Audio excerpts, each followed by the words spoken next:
Good morning, and you're very welcome to my Monday messages. And if you're tuning in for the first time, I'm Rebecca. I'm a homeopath. I'm a QTT coach, personal coach. Yeah, QTT coach. Coaching practitioner. Sorry, that's it. My brain got addled for a second. A QTT coaching practitioner, a homeopath, and an all-round natural health advocate. So just this morning, I wanted to do a kind of follow-on from a blog that I did last week. And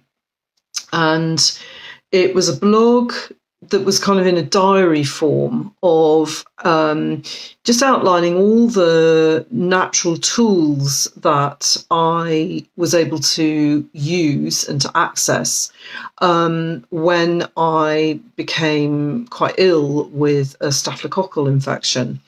And if you want to read that blog, if you haven't read it already, then you can go to the link that's with this video, and you can click on that, or you can go to my website and access my blog section there. Or I think there's a link in my bio in my Instagram account if you're watching this on Instagram. So I had great feedback from that. So thank you very much for all the people that messaged me. And lots of interest in the various things that I used, including the Healy frequency device. And also a few people asking, because I used different homeopathic remedies, and I used my Healy, and I used meditation, and I used Qigong, and also I used antibiotics in this instance, something I wouldn't normally do and something that I haven't done for years. And the question came in is, how did I know what was doing what? And how did I know it wasn't just the antibiotics that were increasing my health and vitality? So, very good question, really good question. I love questions, and I really encourage people to ask as many questions as possible about their health care and themselves. So it led me on to something else that popped up actually into my consciousness last week, which was a whole article I read on clairvoyance and clairaudience and what that actually means. And sounds like I'm going off on a tangent. I will be tying it together, trust me. But much of how I knew that the different things that I was choosing were actually being effective and were actually supporting me to move through the staphylococcal infection was because of all the, I hate using the word work, but all the work, because I can't think of anything else this morning, that I have done with myself over the years to get to this point in my life when I feel, not all the time, but I am mostly very present, very prescient, very aware of my own energy and the different energetic parts of me and how they are affected by outside things, but also by internal things, by my own thoughts, by my own beliefs, by by my food, by remedies, by the Healy frequencies.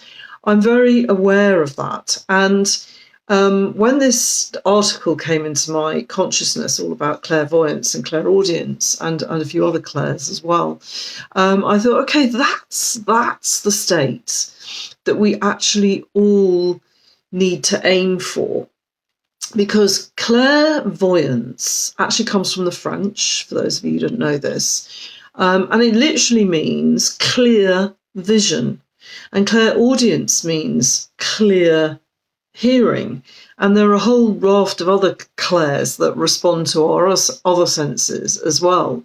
There's clairsentience, which is about your smell, actually, claircognizance, which is being really in touch with your insight, your intuition, and your greater knowledge, if you like. Clairsentience is that gut feeling, listening to your gut and your gut being super in tune with what's going on.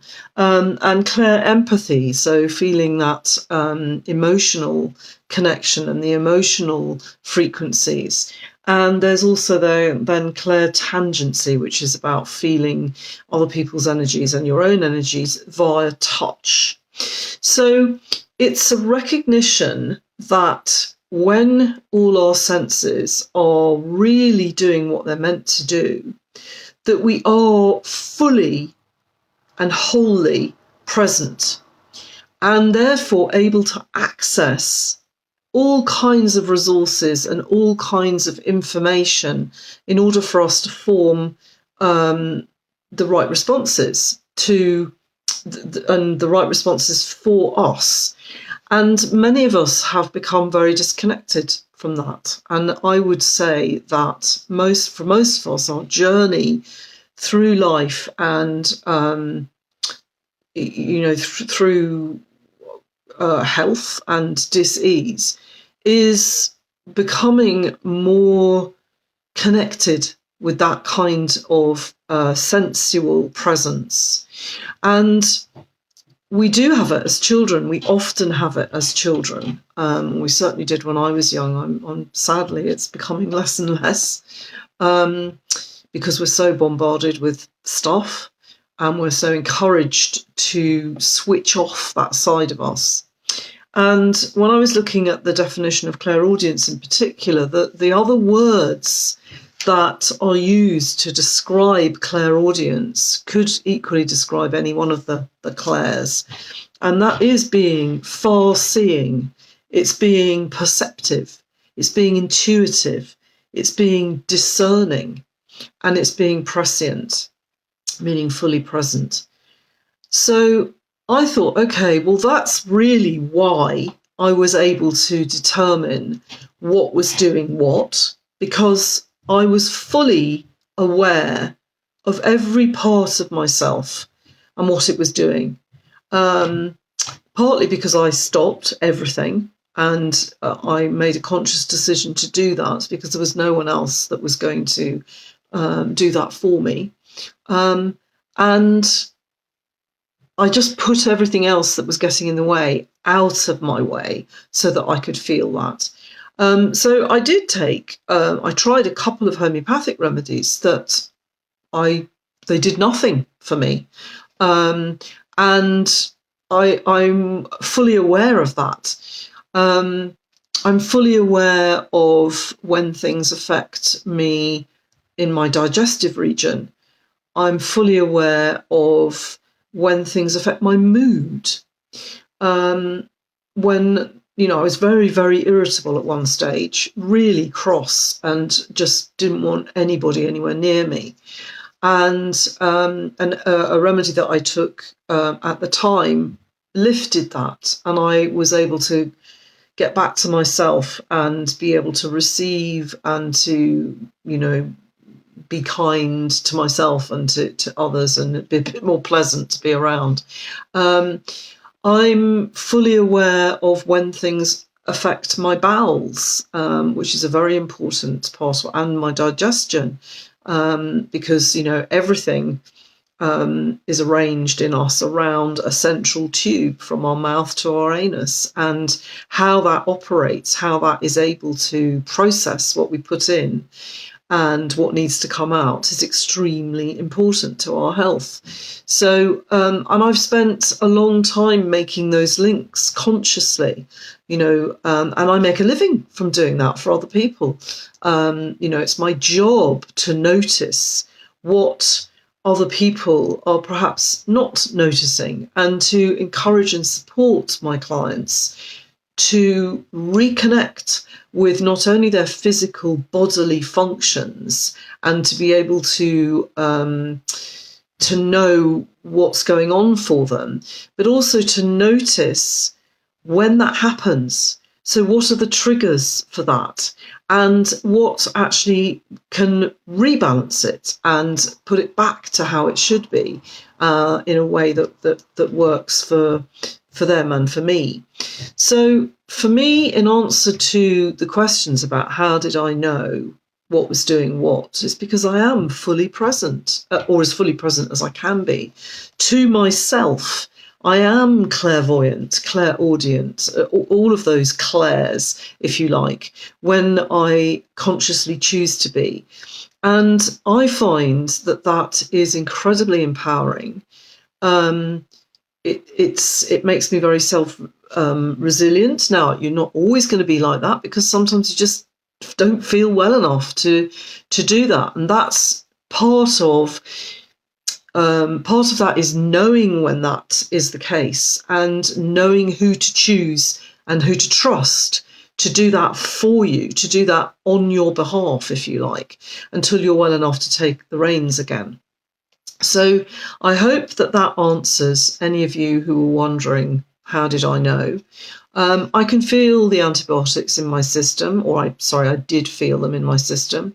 I'm very grateful for them, because for me they acted as a kind of pattern interrupt, if you like, and they enabled all my other tools to start working better. That's my perception of what happened, which is why I had a kind of muted response for the first 24 hours, or 36 hours.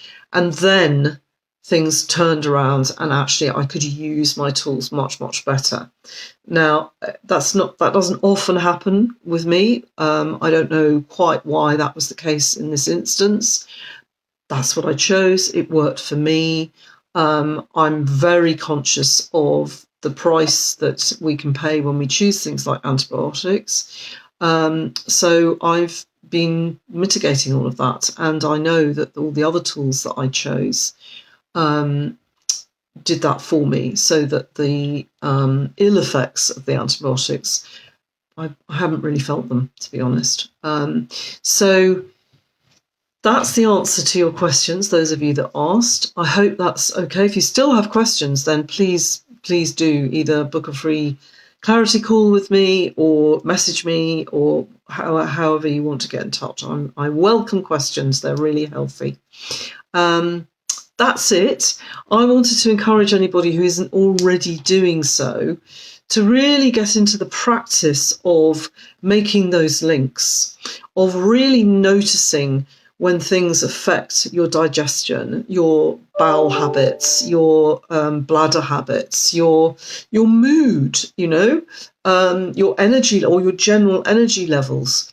Notice not only foods that might affect things, or chemicals, situations, people, people who exhaust you, as opposed to people who really energize you and make you feel stimulated and on top of the world. Notice those things. And if you start doing that consciously, then it becomes just habit, something that you just don't need to record anymore, because you notice it anyway. And then you too can get into that stage where you know exactly what's doing what to you. So I hope that was helpful.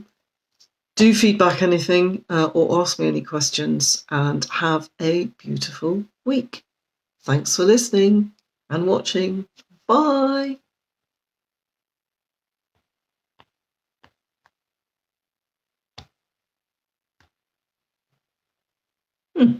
Slow connection.